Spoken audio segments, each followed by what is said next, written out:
السلام علیکم ورحمۃ اللہ وبرکاتہ۔ آج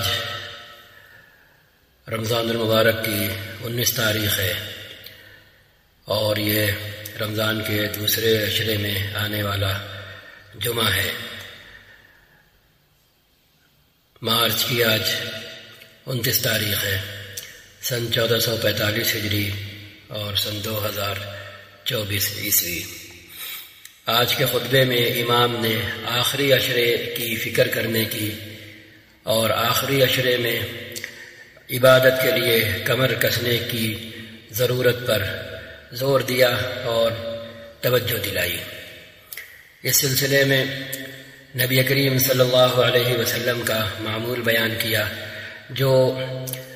ہر اس شخص کو پتہ ہے جسے تھوڑا سا بھی رمضان کی عبادت سے لگاؤ ہے کہ آپ صلی اللہ علیہ وسلم رمضان المبارک میں عبادت کی جتنی کثرت کرتے تھے وہ باقی اور مہینوں میں اور دنوں میں نہیں کرتے تھے، اور پھر آخری عشرے میں آپ عبادت کی جتنی کثرت کرتے تھے اور آخری عشرے کی راتیں عبادت میں جاگ کر گزارنے کی جتنی فکر کرتے تھے اور جتنا اہتمام کرتے تھے وہ باقی خود رمضان ہی کی اور راتوں میں نہیں کرتے تھے۔ آپ صلی اللہ علیہ وسلم ازواج مطہرات کو، اپنے اہل خانہ کو بھی آخری عشرے میں باقاعدہ جگایا کرتے تھے قیام اللیل کرنے کے لیے۔ اس سلسلے میں امام نے حاضرین کو ترغیب دی ایک دن کے بعد شروع ہونے والے آخری عشرے میں اپنے نبی کی نقل کریں اور زیادہ سے زیادہ اپنے رب کی عبادت کرنے کی کوشش کریں۔ ان لوگوں کی نقل کریں جو اس آخری عشرے میں اللہ کے آگے بھکاری بن کر بیٹھ جایا کرتے تھے اور اس سے اپنی بگڑی بنانے کی گزارش کرنے، التجا کرنے میں لگے رہتے تھے، جیسے ایک بھکاری کرتا ہے کہ ہاتھ پھیلائے رہتا ہے اور جب تک وہ لے نہ لے تب تک وہ پیچھا نہیں چھوڑتا۔ تو بالکل اسی طرح ہم بھی اپنے رب کے بھکاری بن جائیں، اپنے رب کے دروازے، اپنے رب کی چوکھٹ پہ جا کر کے بیٹھ جائیں اس آخری عشرے میں، اور اپنے رب سے اپنی ضرورتیں، جس لائن کی بھی جو ضرورت ہے اور جو حاجت ہے وہ اس سے ہم مانگیں اور اس سے پوری کرائیں۔ یہ ہے۔ امام نے ایک اور بڑی اہم حدیث پڑھی جو اللہ تعالیٰ کی شان وحدہ لا شریک لہ سے متعلق ہے، جو اسے اجاگر کرتی ہے اور اللہ تعالیٰ کا معاملہ بتاتی ہے، اللہ کا مزاج بتاتی ہے کہ وہ کسی بھی صورت میں، کسی بھی عمل میں، کسی بھی طرح کی شراکت، ساجداری، شرکت قبول نہیں کرتا۔ نبی کریم صلی اللہ علیہ وسلم نے فرمایا ہوا ہے اپنی حدیث میں کہ اللہ فرماتے ہیں انا اغنى الشركاء عن الشرك، میں ان تمام شریکوں سے، پارٹنروں سے، ساجداروں سے کہیں زیادہ بے نیاز ہوں جو کسی بھی طرح اور کسی بھی درجے کا شرک، ساجداری، پارٹنرشپ قبول نہیں کرتے، تو میں ان سے بھی کہیں زیادہ بے نیاز ہوں۔ ہاں کہ وہ تو قبول نہیں کرتے، ٹھیک ہے، لیکن میں بھی قبول نہیں کرتا۔ انا اغنى الشركاء، میں سب سے زیادہ بے نیاز ہوں شرک سے۔ ہاں کہ دنیا میں بہت سے لوگ ایسے ہوتے ہیں جو ہر کام خود کرنا چاہتے ہیں اور وہ ساجداری اور پارٹنرشپ قبول نہیں کرتے۔ ایک مثال دیتے ہوئے اللہ تعالیٰ فرماتے ہیں کہ وہ ہیں، ہم ہمارے بنائے ہوئے انسان ہیں، لیکن ہماری بات سمجھ لو کہ تم نے اگر اپنے کسی بھی کام میں جو تم میرے لیے کر رہے ہوگے، اگر تم نے اس میں آمیزش کی، شرک کی، چاہے وہ دکھاوے کی صورت میں ہو، چاہے وہ ریاکاری کی صورت میں ہو، چاہے وہ اور کسی بدنیتی کی صورت میں ہو، تو میں وہ عمل قبول نہیں کرتا، میں وہ عمل قبول نہیں کرتا، میں وہ عمل قبول نہیں کرتا۔ لہذا ہماری عبادت اس لیے نہ ہو کہ ہم اپنے گھر والوں کی نگاہ میں اور ملنے جلنے والوں کی نگاہ میں عبادت گزار کہلائیں۔ ہمارا قیام اللیل اس لیے نہ ہو کہ ہم خود اپنے آپ کو پسند کرنے لگیں اور عجب کا اور خود پسندی کا شکار ہو جائیں، خود ہم اپنے آپ کو بھلے لگنے لگیں، یہ نہ ہو۔ تو ریاکاری نہ ہو، دکھاوا نہ ہو، شہرت نہ ہو، کسی بھی طرح کی ایسی کوئی چیز نہ ہو جو ہماری عبادت میں کھوٹ بن کر شامل ہو جائے، اور جو کچھ عبادت میں ہماری نیت کا تھوڑا بہت کھرا تھا بھی وہ کھوٹ اسے بیکار کر دے اس میں شامل ہو کر کے۔ تو آخری عشرہ شروع ہونے جا رہا ہے، غنیمت جانیں، غنیمت سمجھیں۔ امام نے عرض کیا کہ اس آخری عشرے میں اللہ نے جن لوگوں کو تونگری دی ہے، اپنے مال کی نعمت سے مالا مال کیا ہے، وہ اس آخری عشرے میں اسی حساب سے جس طرح آپ صلی اللہ علیہ وسلم ہر چیز میں اضافہ کرتے تھے، اسی طرح ایسے حضرات بھی اپنی داد و دہش میں، لوگوں کی فکر کرنے میں، لوگوں کا مساعدہ اور ان کی ہیلپ کرنے میں بھی وہ آگے بڑھیں اور زیادہ کریں۔ امام نے یہ بھی کہا کہ اس آخری عشرے میں ہم اسلام کا وہ ایک بہت اہم مالی فریضہ جو زکوٰۃ کے نام سے جانا جاتا ہے، پہچانا جاتا ہے، وہ اہتمام سے فکر کر کے صحیح نکالنے کی کوشش کریں اور اس فریضے کو ادا کرنے کی کوشش کریں، کیونکہ یہ ایسا فائنینشیل سسٹم ہے اور نظام ہے اجتماعی، سوشل، ایک دوسرے کی کیئر کرنے کا، یہ کیئرنگ سسٹم ہے، فائنینشیل سوشل کیئر، التکافل الاجتماعی، اجتماعی سطح پر، معاشرے کی سطح پر پورے معاشرے کی فکر کرنا، خبرگیری کرنا، ان کی جینے کی حالت کو اور بہتر بنانے کی کوشش کرنا۔ اس سلسلے میں اللہ تعالیٰ نے زکوٰۃ فرض کی ہے مالداروں پر، جو ان کے مالداروں سے لی جائے گی اور انہی کے علاقے میں پہلے نمبر پر وہاں کے غریبوں پر خرچ کی جائے گی، اور اس میں بھی سب سے پہلے غریب رشتہ داروں کا حق آتا ہے۔ اور یہاں پر ہم یہ بات کہہ دیں جو بڑی عجیب بات ہے، جب زکوٰۃ اسلام کا ایک بنیادی رکن ہے اور 5 بنیادی پلرز میں سے ایک پلر ہے، تو یہ بڑی عجیب بات ہے کہ شیطان نے اس پلر کو اور اس رکن کو ہماری نگاہوں میں عیب بنا دیا ہے۔ اس کا نتیجہ یہ ہے کہ زکوٰۃ کے نام پر جو ضرورت مند ہیں، مستحق ہیں، وہ زکوٰۃ کو پسند نہیں کرتے، زکوٰۃ لینا پسند نہیں کرتے، زکوٰۃ کے نام سے چڑھتے ہیں۔ اگر کوئی انہیں زکوٰۃ کہہ کر کے دے تو وہ ناراض ہو جاتے ہیں، خفا ہو جاتے ہیں، رشتہ ناتا توڑ لیتے ہیں، ختم کر دیتے ہیں، تعلق ختم کر دیتے ہیں۔ یہ بڑی عجیب بات ہے۔ تو کیا کوئی بری چیز اللہ رکھیں گے اور اسے انسانوں کی ضرورت بنا دیں گے، اپنے بندوں کی ضرورت بنا دیں گے؟ تو یہاں پر بھی نیت ٹھیک کرنے کی ضرورت ہے، اور وہ ہمارے اندر شیطان جو احساس کمتری پیدا کرتا ہے غریب ہونے کی وجہ سے، تنگ دست ہونے کی وجہ سے، تو اس چیز کو ہم آڑے نہ آنے دیں، اور اگر اللہ کا حکم اللہ کے بندے پورا کر رہے ہیں اور اس حکم کا نتیجہ مال کی صورت میں ہم تک پہنچ رہا ہے اور پہنچنا چاہتا ہے، تو ہم بھی اللہ کے حکم کے آگے سرنگوں ہوں، سر تسلیم خم کریں اور اپنی اس انا کو کنارے کریں اور اللہ کا دیا ہوا ہم قبول کریں جو بندوں کے راستے سے ہم تک پہنچتا ہے۔ تو یہ بھی عبادت بنے گا، بیجا نخوت، بیجا دکھاوا کرنا ہمیں ہے ضرورت، اور ہماری ضرورت پوری ہو سکتی ہے، ہم تک چیز پہنچنا بھی چاہتی ہے، لیکن صاحب ہمیں زکوٰۃ کے نام پر نہیں چاہیے ہے۔ تو سوال ہے نا کہ زکوٰۃ تو جیسے ہم نے کہا بنی الاسلام علی 5 کہ اسلام کی بنیاد ہی 5 چیزوں پر ہے، پلر ہیں یہ 5 چیزیں، ان میں سے ایک پلر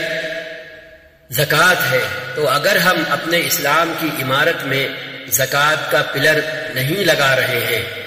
زکوٰۃ کے پلر سے اپنے اسلام کی عمارت کو سپورٹ نہیں دے رہے ہیں اور زکوٰۃ کے پلر کا سپورٹ نہیں لے رہے ہیں، جبکہ ہم اس کے مستحق بھی ہیں، حقدار بھی ہیں، تو پھر ہم خود ہی سوچیں کہ ہم اپنے اسلام کی عمارت کو مکمل کر رہے ہیں یا ناقص کر رہے ہیں۔ وہ باقی استغنا کی تعلیم، ضرورت ہوتے ہوئے بھی بے ضرورتی کا مظاہرہ کرنا، ضرورت ہوتے ہوئے بھی ایثار کا مظاہرہ کرنا، وہ سب تعلیمات اپنی جگہ ہیں، لیکن ہمیں ہی پتہ ہوتا ہے، صاحب حال کو پتہ ہوتا ہے کہ اس سے جو ضرورتیں جڑی ہوئی ہیں وہ کس طریقے سے پوری ہوں گی، استغنا کرنے سے پوری ہوں گی، اور بظاہر ہمیں ضرورت نہیں ہے اس کا دکھاوا کرنے سے پوری ہوں گی، یا جائز طریقے سے جو شکلیں ہم تک پہنچ سکتی ہیں اور پہنچ رہی ہیں اور لوگ پہنچانے کی کوشش کر رہے ہیں ان سے پوری ہوں گی۔ تو انسان خود ڈیسائیڈ کرے گا کہ اس کے اندر خالی مال کی غرض ہے، مال کی نیت ہے، مال کے حصول کی، یا اپنی ضرورت پوری کرنے کا شدید تقاضا ہے۔ تو اللہ نے اپنے جیسے ہاتھ کی پانچوں انگلیاں برابر نہیں ہے، اسی طرح اللہ نے ایک نظام بنایا ہے اپنے بندوں میں، اپنے کچھ بندوں کو مال دیا ہے اور انہیں حکم دیا ہے کہ تم میرے غریب بندوں کو دو۔ اللہ سیدھے بھی دے سکتے تھے، لیکن اللہ نے مال دے کر مالداروں کو آزمانا چاہا اور انہیں بھی انعام دینا چاہا، انہیں بھی اجر و ثواب سے مالا مال کرنا چاہا، اور ساتھ ہی ساتھ ان کا امتحان بھی لینا چاہا کہ یہ میرا حکم ضرورت مندوں کو مال دے کر پورا کرتے ہیں یا نہیں کرتے ہیں۔ اب ضرورت مندوں کے لیے یہ زکوٰۃ کا پلر ہے۔ اب اگر ہم اسلام کے دعوے دار ہیں، ایمان کے دعوے دار ہیں، اور یہ مانتے ہیں کہ ہمارے اسلام کی بنیاد ہے، اسلام کی بنیاد 5 چیزوں پر ہے، تو وہ اسلام دکھے گا کہاں؟ ایک ایک مسلمان کے اندر دکھے گا، جو بھی اللہ رسول کا دم بھرتا ہے اس کے اندر دکھے گا کہ یہ 5 پلر، یہ 5 اساس، یہ 5 بنیادیں اس کے اندر ہیں کہ نہیں ہیں۔ اب زکوٰۃ کی جو بنیاد ہے وہ 2 صورتوں میں دکھے گی۔ غریب ہے تو زکوٰۃ لینے کی صورت میں دکھنا چاہیے، اور امیر ہے تو زکوٰۃ دینے کی صورت میں اس کے اندر یہ بنیاد دکھے گی، یہ ستون دکھے گا، یہ پلر دکھے گا۔ تو اس لیے ضرورت ہوتے ہوئے اور بیجا استغنا کا مظاہرہ کرنا اور اس کے بعد پھر پریشان ہونا، تو اللہ نے یہ نہیں کہا ہے۔ اللہ نے اپنے بندوں کی ضرورت پوری کرنے کے لیے ہی ایک اس مالی عمل کو دین بنا دیا، اور دین بھی ایسا جو اسلام کا بنیادی رکن اور اس کا بنیادی ستون، اس کا بنیادی پلر بنا دیا۔ تو ہم اس سلسلے میں ظاہر بات ہے کہ جب ہم زکوٰۃ کے نام پر لیں گے تو دل پر چوٹ تو لگے گی، لیکن یہ چوٹ اللہ کا حکم مانتے ہوئے اور اللہ کے حکم کی خاطر سہیں گے تو یہ چوٹ لگنا بھی جو ہے ہمارے لیے خیر کا باعث بنے گا، کسر نفسی کا باعث بنے گا، خود شکستگی کا باعث بنے گا۔ ہمارے اندر انا نہیں آئے گی، ہمارے اندر تکبر نہیں آئے گا، ہمارے اندر اور بہت سی منفی چیزیں نہیں آئیں گی، اور جو ظاہر میں ہم جو سوچتے ہیں یا شیطان جو ہمارے دماغ میں ڈالتا ہے کہ اگر ہم زکوٰۃ لیں گے تو لوگ جو ہے مذاق اڑائیں گے، تو سوال یہ ہے اگر زکوٰۃ دینے والا ہمیں کمتر سمجھے گا تو اس کا فریضہ ادا ہی نہیں ہوگا، یہ اس کے لیے ہے۔ زکوٰۃ دینے والا اگر زکوٰۃ دیتے وقت اپنے کو زکوٰۃ لینے والے سے برتر اعلیٰ سمجھ رہا ہے تو وہ عبادت نہیں کر رہا ہے، وہ جرم عظیم کر رہا ہے۔ کیونکہ یہ تو ایک نارمل چیز ہے، دنیا میں ہمارے پاس پیسے ہوتے ہیں، ہم پیسے دیتے ہیں، دکان سے چیزیں لیتے ہیں۔ بہت مرتبہ رفاہی خیراتی جو ادارے ہوتے ہیں جو فری میں چیزیں دے رہے ہوتے ہیں وہاں ہمیں شرم نہیں آتی، وہ صدقے کا مال نہیں ہوتا، وہ فری ہوتا ہے بالکل ہر ایک کے لیے، تو وہاں ہم لے لیتے ہیں۔ حرم میں یہاں حرمین میں حج کے دوران چیزیں بٹ رہی ہوتی ہیں، ہمیں وہاں شرم نہیں آتی۔ تو یہ بھی ذہن میں رکھیں، اور زکوٰۃ دینے والا بھی ذہن میں رکھے کہ اگر وہ چاہتا ہے کہ وہ اپنے پلر کو گرنے نہ دے، زکوٰۃ کے پلر کو، زکوٰۃ کے ستون کو وہ سلامت رکھے، اس کے اسلام کی عمارت اس پر ٹھہری رہے اور وہ ستون اس کے اسلام کی چھت کو سنبھالے رہے، تو اس کا بھی کام ہے کہ وہ زکوٰۃ اس طرح دے کہ اپنے آپ کو اللہ کے حکم کا پابند سمجھ رہا ہو اور دل میں یہ سوچ رہا ہو کہ اللہ نے کہا ہے اور اللہ نے یہ مال ہمیں دیا ہے، وہ چاہتا تو ہمیں بھی لینے والا بنا سکتا تھا، لیکن اسی نے ہمیں دینے والا بنایا ہے، تو ہم اللہ کے حکم کو پورا کر رہے ہیں، اپنی طرف سے کوئی کمال نہیں کر رہے اور کوئی کمال نہیں دکھا رہے. سمجھ رہے آپ؟ تو یہ چیز ہے. تو اس طرح یہ بات اس لیے کہی کیونکہ بہت سے لوگوں کے دلوں میں یہ چیز ہوتی ہے کہ زکوٰۃ نہیں لیں گے. تو سوال یہ ہے ان سے پوچھے کہ بھئی زکوٰۃ پھر رکھی اللہ نے کس لیے؟ آپ نہیں لیں گے، کوئی نہیں لے گا تو کون لے گا؟ ہاں نظام کا حصہ ہے. تو زکوٰۃ دینے والا یہ سوچ کر زکوٰۃ دے کہ وہ اللہ کا حکم پورا کر رہا ہے، اور زکوٰۃ لینے والا یہ سوچ کر زکوٰۃ لے کہ وہ بھی اللہ کا حکم پورا کر رہا ہے، اور دونوں اس نیت کو اپنے دل و دماغ میں رکھ کر کے دانتوں سے پکڑ کر کے اپنے اپنے اسلام کے زکوٰۃ والے ستون کی، پلر کی، بنیاد کی حفاظت کر رہے ہیں، تب جا کر کے ان کا اسلام مکمل ہوگا. اللہ تعالی ہمیں سمجھنے والا بنائے. اب اس کی مثال اس طرح بھی ہم اپنے دل کا، ہم اپنی سوچ کا علاج کر سکتے ہیں. غریب تو بیچارہ، لینے والا تو وہ کسر نفسی میں مبتلا ہوتا ہی ہے، جو حقیقتاً ضرورت مند ہوتا ہے اور زکوٰۃ لے رہا ہوتا ہے، تو اس کے دل میں کوئی تکبر اور بڑائی سما ہی نہیں سکتی کسی طرح کی. معاملہ سارا دینے والوں کا ہے کہ جو زکوٰۃ دے رہے ہوتے ہیں، سارا معاملہ ان پر منحصر ہے کہ ان کی نیت ٹھیک ہے یا نہیں. ان کی نیت اللہ کا حکم پورا کرنے کی ہے یا اپنے بندوں پر، دینے والوں پر شیخی بگھارنے کی ہے، دینے والوں کی نگاہوں میں بڑا بننے کی ہے. سارا معاملہ ان کے لیے ہے. اگر نیت میں فساد ہوا اور اگر نیت میں کسی بھی طرح کی ریاکاری اور دکھاوا ہوا تو اللہ فرما چکے کہ مجھے ایسے دینی کام کی اور مجھے ایسے کام کی کوئی ضرورت نہیں ہے. ایک نظام ہے، ایک طرف پیسہ ہے اور ایک طرف ہماری ضرورت ہے. ہم اپنی ضرورتیں اگر خود ہی پوری کر لیں تو پھر ہمیں دکان جانے کی، ہمیں شاپنگ مال جانے کی، ہمیں ڈاکٹر کے پاس جانے کی، ہمیں انجینئر کے پاس جانے کی، ہمیں اپنی دکان اور گھر بنانے کے لیے یہ سب کام کرنے کی ضرورت نہ پڑے، ہم خود ہی سارے کام کر لیں. تو ایسا تو نہیں ہے. تو ہم یہ بات اس طرح سمجھ سکتے ہیں، ایک طرف ہماری ضرورت ہوتی ہے، ایک طرف ہماری جیب میں پیسے ہوتے ہیں، لیکن کتنی ضرورتیں ہیں جو ہم خود پوری نہیں کر سکتے، اور پیسے ہوتے ہوئے بھی ہم دوسروں کے محتاج ہوتے ہیں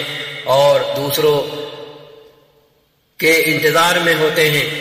ہم دوسروں کے محتاج ہوتے ہیں کہ وہ آئیں، پیسے لیں اور ہمارا کام کر دیں. کتنی مرتبہ ہم دیکھتے ہیں کہ پیسے ہوتے ہوئے اور پیسے دیتے ہوئے بھی ہمارا کام نہیں ہوتا. ہم وہاں پر منت کرتے ہیں، ہم وہاں پر سماجت کرتے ہیں، ہم وہاں پر ٹھڈی میں ہاتھ ڈالتے ہیں صرف اس لیے کہ ہماری ضرورت پوری ہو جائے. تو یہ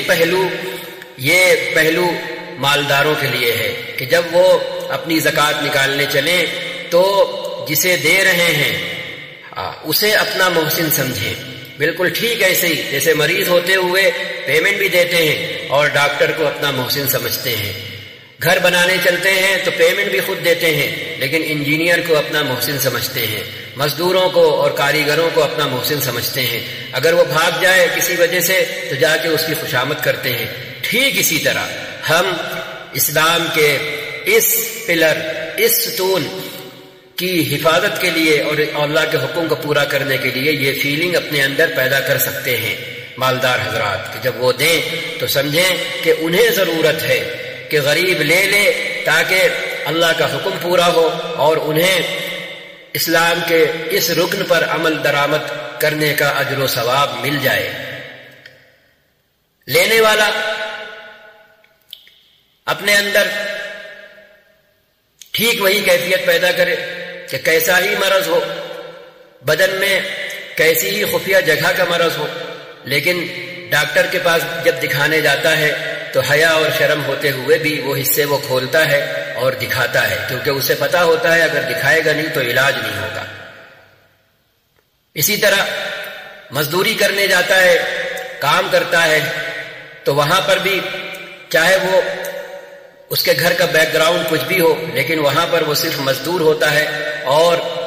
مزدوری لینے میں وہ شرمایا نہیں کرتا، بلکہ کچھ 19-20 اگر ہو، کیونکہ آپ کا گھریلو بیک گراؤنڈ تو کوئی جانتا نہیں،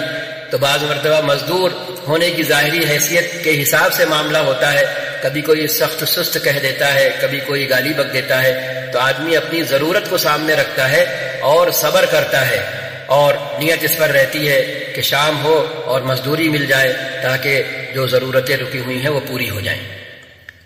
تو دونوں لوگ یہ کام کر سکتے ہیں۔ اس عالم اسباب میں 24 گھنٹے کی زندگی میں